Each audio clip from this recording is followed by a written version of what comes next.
ஊரக வளர்ச்சி உள்ளாட்சித்துறை ஊழியர்கள் சங்கம் சார்பில் ஊராட்சியில் பணிபுரியும் மேல்நிலை நீர்த்தேக்க தொட்டி ஆபரேட்டர்கள் மற்றும் தூய்மை பணியாளர்களுக்கு சம்பளம் வழங்காமலும் அரசாணையை அமுல்படுத்தாமலும் இருப்பதை கண்டித்து ராமநாதபுரம் மாவட்ட ஆட்சியர் அலுவலகத்தில் போராட்டம் நடத்தி வருகின்றனர்.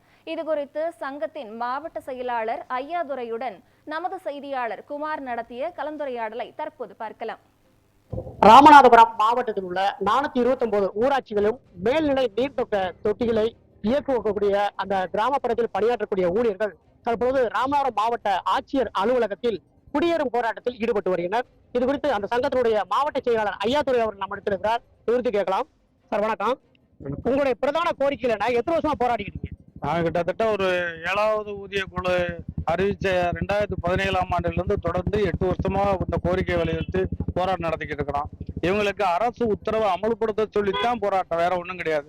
அதாவது மோட்டார் இயக்குவதற்கான சிறப்பு படி ரூபாய் 200 என்பது 2007-8-2012ஆம் ஆண்டு போட்ட அரசு உத்தரவு மாவட்டம் முழுவதும் நாம் அமலாகவில்லை.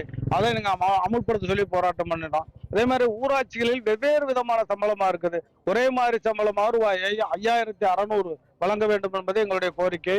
அதையும் நாங்கள் அமல்படுத்த சொல்லி போராடிக்கிட்டு இருக்கோம். மருத்துவ காப்பீட்டுக்கு ரூபா பிடிக்கிற மாத சம்பளத்துல ஊழியர்கள் மருத்துவ காப்பீட்டு அட்டை இதுவரை வழங்கப்படவில்லை.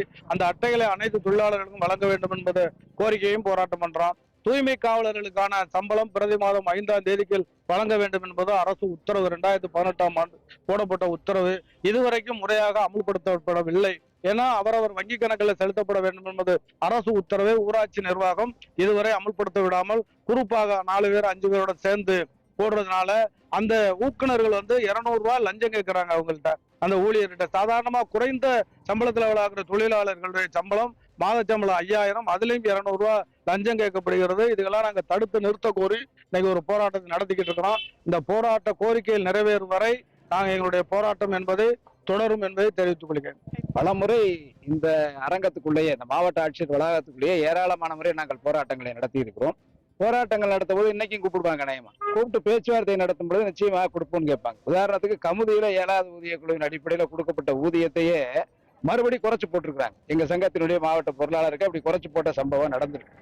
இந்த மாவட்டத்திலே கமுதியில ஒரு மாதிரியும், பரமக்குடியில ஒரு மாதிரியும், போகலூர்ல ஒரு மாதிரியும் மாறி மாறி இருக்கு. இதை ரெகுலேட் பண்ற ஒரு பவர் மாவட்ட ஆட்சியருக்கு. இதை நாங்க பலமுறை ஆட்சியர்கிட்ட வலியுறுத்தியும் கூட, நான் அந்த பிடிஓட்ட பேசுறேன், வட்டார வளர்ச்சி அலுவலகங்கள்ல பேசுறேன் என்று தகவல் சொல்றாங்களே தவிர அதன் அடிப்படையில் அந்த கோரிக்கை நிறைவேற்றப்படுவது இல்லை. இது மேல்மட்டத்துல வரைக்கும் நாங்களும் பல புகார்கள் செய்தும் நடவடிக்கை எடுக்கல. மற்ற மாவட்டங்களில் இருக்கிற பேப்பர்லாம், அங்க நிறைவேற்றின பேப்பர்லாம் கொடுத்தும் கூட அந்த நடவடிக்கை எடுக்கல.